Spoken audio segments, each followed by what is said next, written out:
Disney is an evil company. It's hard not to be when your ultimate goal is the acquisition of hundreds of billions of dollars. But recently they've cozied up to a kind of cartoonish evil, the dark art of necromancy. The creators of Rogue One had reached a roadblock in the development of their film. The natural limits of human life had robbed them of some of the actors central to the story they wanted to tell. How the Empire built the Death Star, and how the rebellion acquired its schematics. One of these actors, Peter Cushing, had tragically passed away back in the 1990s, but his character, Grand Moff Tarkin, was believed to be a necessary inclusion for audiences to comfortably view Rogue One as a prequel to Star Wars A New Hope. At first, the authors believed they could have him appear somewhere in the background, providing audiences with a respectful nod to his character, but eventually they decided to include him in a central scene of their movie. So how did Disney do it? They decided to use their wizardly arts to bring Peter Cushing back from the dead. Rogue One is a rare Star Wars film concerned with material consequence. Rather than delight in the fantasy of starships, it fascinates itself with the shadows those ships cast, the dust they displace upon landing. Every action has a weight, its potential reverberations able to shift not just the course of the film, but the fate of its characters. Rogue One concerns itself with fragility.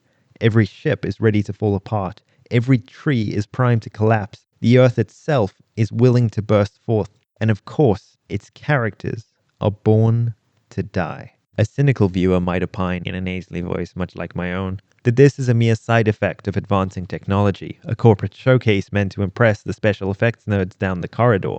But this explanation is missing something. It takes far too simple an approach. The text of Rogue One is fundamentally concerned with the rudiments of rebellion, the necessary shapes it takes in the face of empire. It is the subjects of the empire, be they rebels or otherwise, who are presented as fragile beings, using fragile contraptions on fragile planets. They are covered in dust and grime while the Empire casts the biggest shadows, portents of unease and disaster. It is crucial to understand what Rogue One is doing. While almost entirely constructed from George Lucas's pre-existing material, Rogue One is able to imbue its ships, soldiers, and buildings with deeper meanings. The original trilogy was happy to display the might of the Empire in purely abstract ratios. A New Hope's opening provides the perfect example. We see two ships. The first is small and vulnerable, while the second is gargantuan and menacing. But we are left with no anchor to reality, no firm foundation for estimation.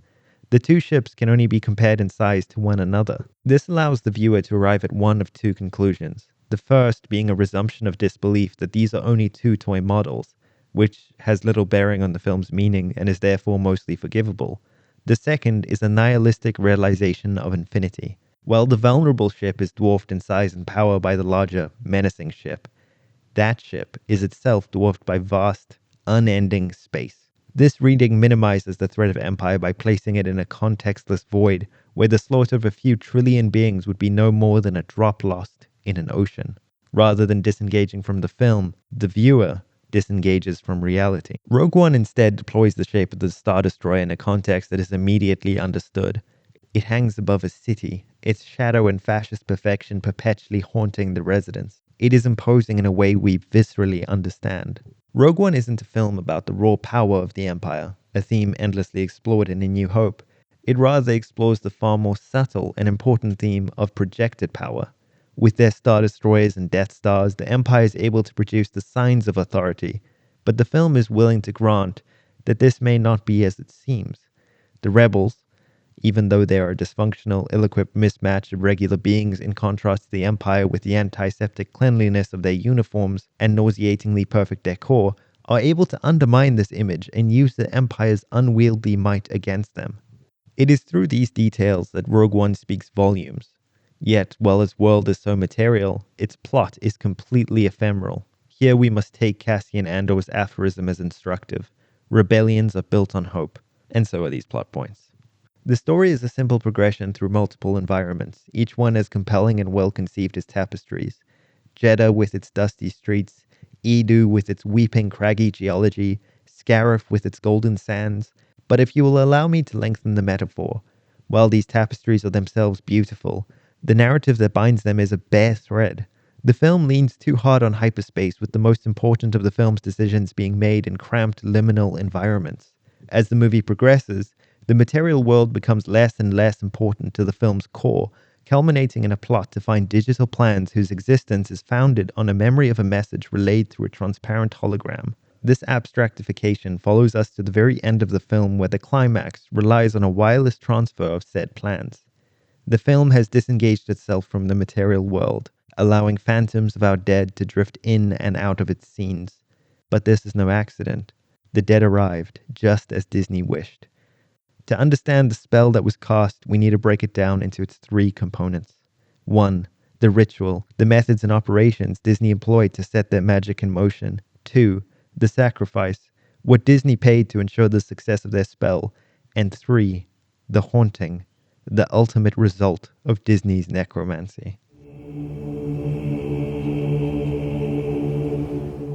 Rogue One uses necromancy, not as a textual tool to intentionally illustrate a point or establish a theme, but rather as a practical process that allows it to exist.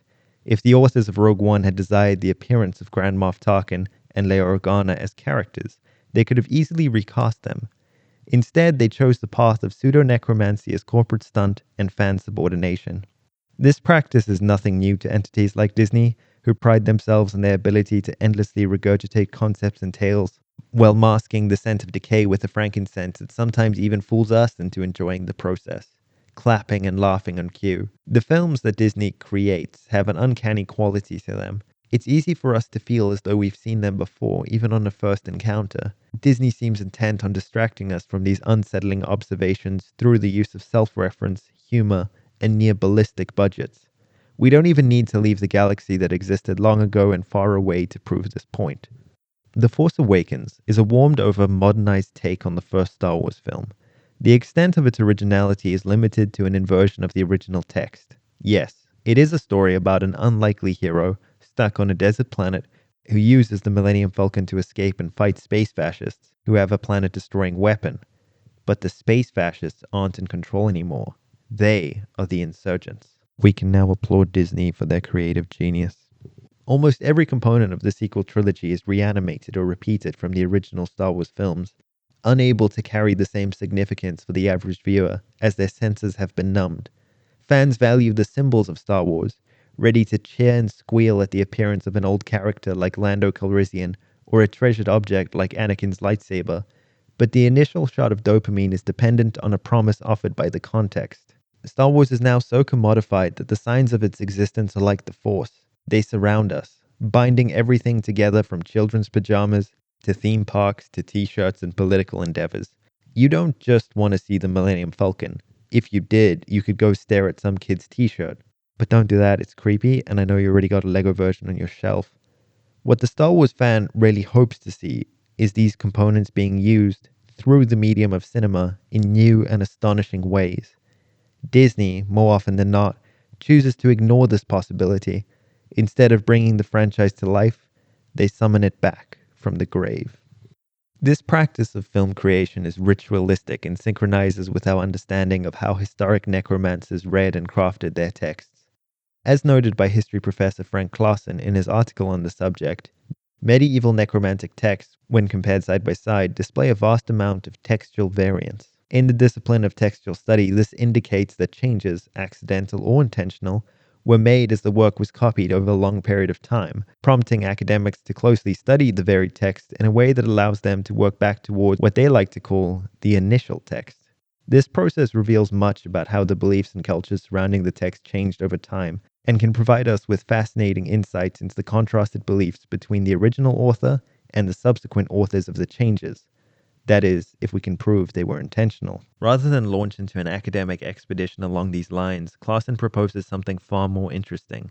He suggests that it was the job of the diligent necromancer not only to study the texts, but to compile, preserve, and in places where the texts were incomplete, invent. In the tradition of necromancy, Klaassen argues that the practitioner acted as a divinely guided editor who is expected to have discovered their own revelation and completed a new work by the end of their study.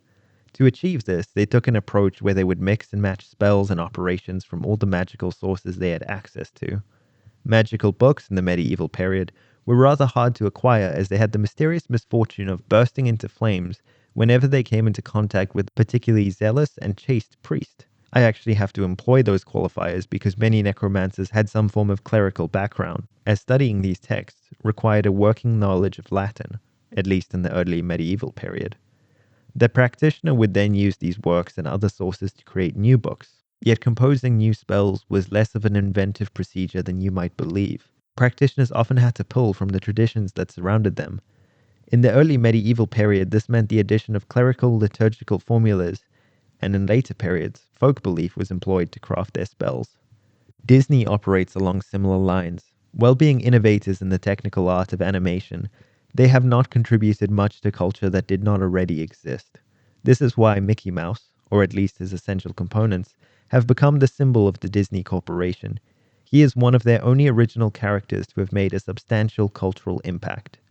Disney subsists on productions related to properties they did not create, a fact that should not be observed with immediate derision. There is a reason why the fairy tales they chose to retell were still culturally relevant, and in all honesty, there is a kind of beauty to seeing a narrative like Cinderella, developed by many cultures over many hundreds of years, finding its way from an oral tale in China to a lively, colorful American animation. A story that could only dance in the depths of the human imagination for centuries, now crystallized into a cinematic gem we can perennially display. Disney was able to operate in symbiosis with the culture of the 20th century, projecting the stories everyone knew and loved onto the silver screen with their signature grace and pomp, putting their own spin on the details. The stories they chose to adapt had never been depicted on the silver screen so widely and masterfully, meaning that in some mystical way they were bringing these tales to life for the first time. This proved especially lucrative in the 1990s, where Disney's output and commercial reception ballooned with releases like Lion King, Aladdin, and Tarzan, bringing unprecedented and sustained attention to their visual entertainment department. Disney had developed a formula for success, but was running out of relevant material to adapt.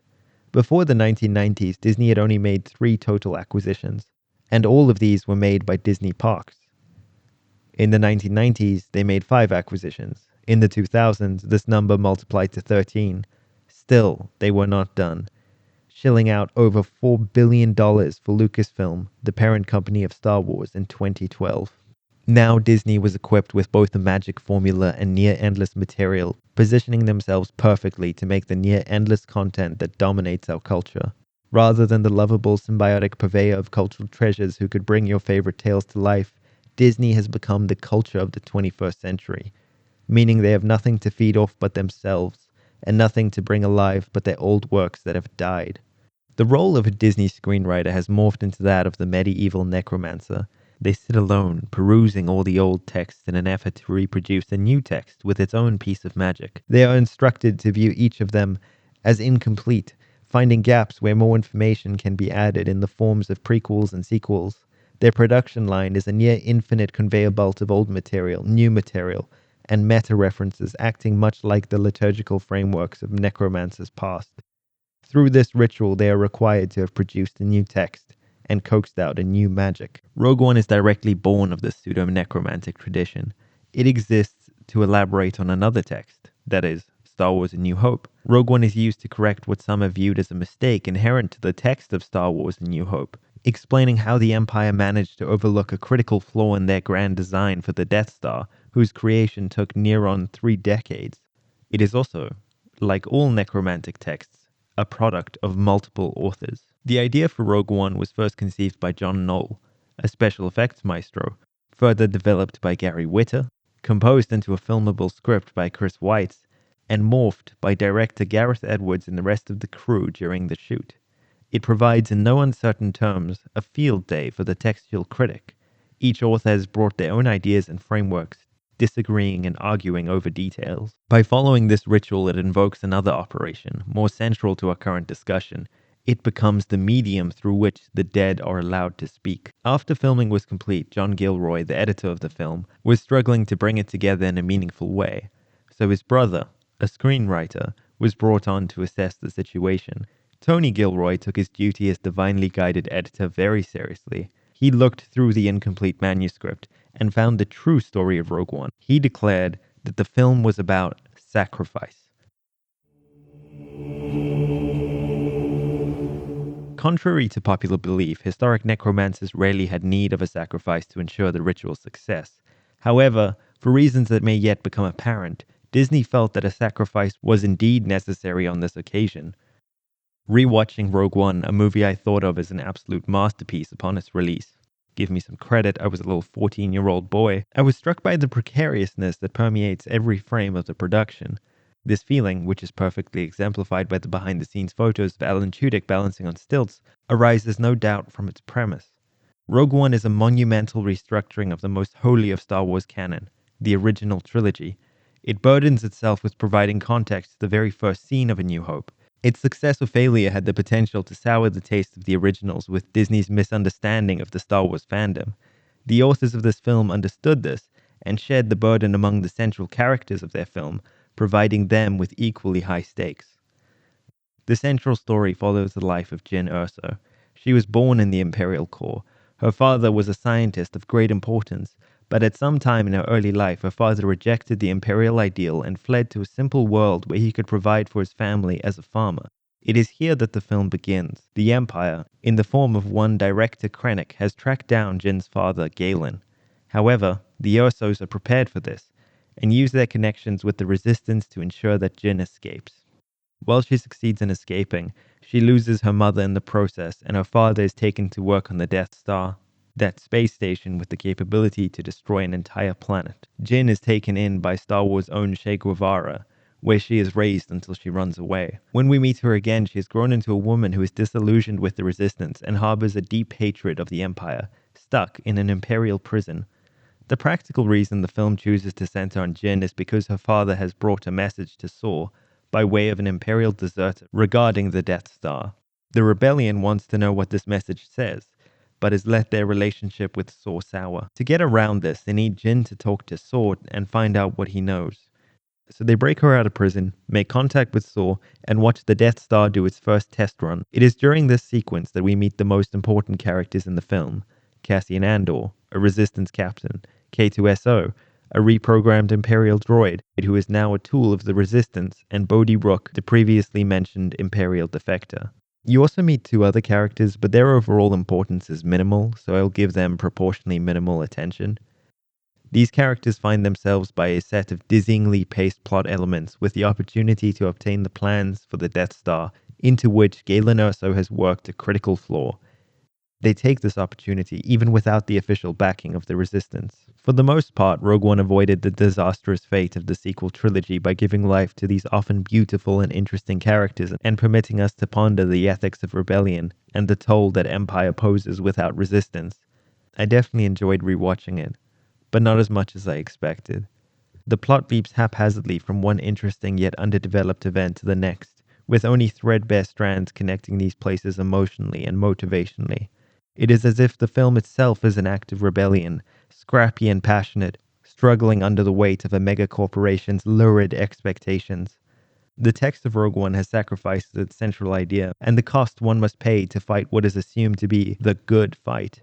Cassian has given up on his immediate morals, willing to produce a galaxy of peace and prosperity at any cost. Jyn is heir to a legacy of sacrifice which she must either reject or dutifully accept. Saw Gerrera, when we meet him, is barely human as a consequence of his struggle, and K2SO has unwillingly sacrificed his mind to be a loyal servant of the rebellion to the very end. Rogue One marches through its climax, which arguably lasts a nerve-eroding half hour, making short work of its protagonists and antagonists alike. I can still feel the raw betrayal these scenes imposed upon my 14-year-old mind. This was the first time a movie had communicated something so elemental to me. For the first time, I thought I understood the price of sacrifice, the weight of death, and the imposed presence of destiny. I can't tell if endless rains of cynicism have eroded the synapses these moments forged, or if I have matured in my understanding of the concepts themselves. But revisiting Rogue One, I felt none of my previous realizations, or even their faint echoes. Instead, I witnessed the chosen few, those characters Disney conjured into existence, knowing they would have to be killed, be dutifully eliminated. Each death in Rogue One is a pure and total necessity. These characters, however beautiful, however ingenious, cannot escape the death that was mandated before their creation. They are a commercial mass sacrifice, an eradication for the benefit of the viewer who wishes to maintain the internal coherence of their favorite intellectual property. In talking about the film to StarWars.com in 2021, Gareth Edwards, the director, seems to confuse the characters with the actors. For him, they are one and the same. I remember when Disney chairman and CEO Bob Iger first stood out on the stage and announced the film. It was some event at some point, and they put up pictures of all the actors. I can't remember how many there were. There were like 8 or 9 of them. I remember as he was talking about it and talking about the movie very briefly, I remember just looking at all those faces and going, I wonder how everyone would feel if he also added at the end, by the way, everyone on the stage you're looking at dies at the end of the film. All of them will be dead. While actors and characters seem separate in our own minds, it is a distinction the director chooses not to make. For him, it is the actors who are dying. Their on-screen death has more weight than the actors' continued reality. No matter how revolutionary, these characters are blissfully unaware of their own predicament. Unable to overthrow the rigid megacorporation forcing them into death, into utter obliteration. Just in the same way that Grand Moff Tarkin can report to the Senate that nothing happened on Jeddah, so Bob Iger can report to the most ardent Star Wars fan, bearing the beautiful news that none of these creations trespass into the sacred canon of their original trilogy. Without these characters, there could be no movie, and if these characters would be allowed to live, they would cause the viewer too much canonical friction. They were born and slaughtered by commercial mandate, fueling the commercial necromancy to come.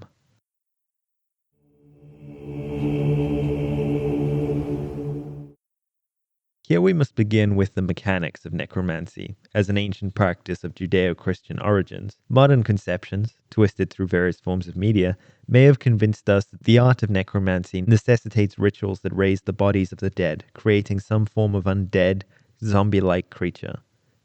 This conception is corrupted. While necromancy does require the use of rituals, to the practitioners, it was closer to a form of communication, one that allowed the practitioner to converse and interact with demons, fairies, and sometimes spirits of the dead.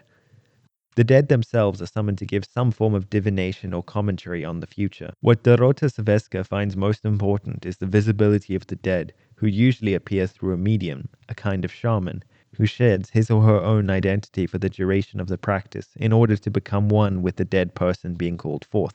When this conception of necromancy is tied back to insight from Frank Klaassen, who notes that the operations of necromancy generally require the creation or use of specific ritual spaces, such as conjuring circles, specially prepared rooms, or altars, and the various interactions with the conjured spirits occur through various media.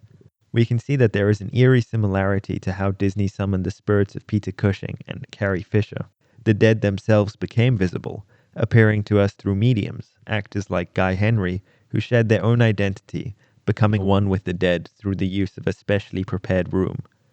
We have seen the dead, and they have spoken. But what have they spoken of? We must remember that the dead are resurrected to give us information regarding the future, but divining the message Peter Cushing and Carrie Fisher have to share might require more than just listening to the rudiments of their words.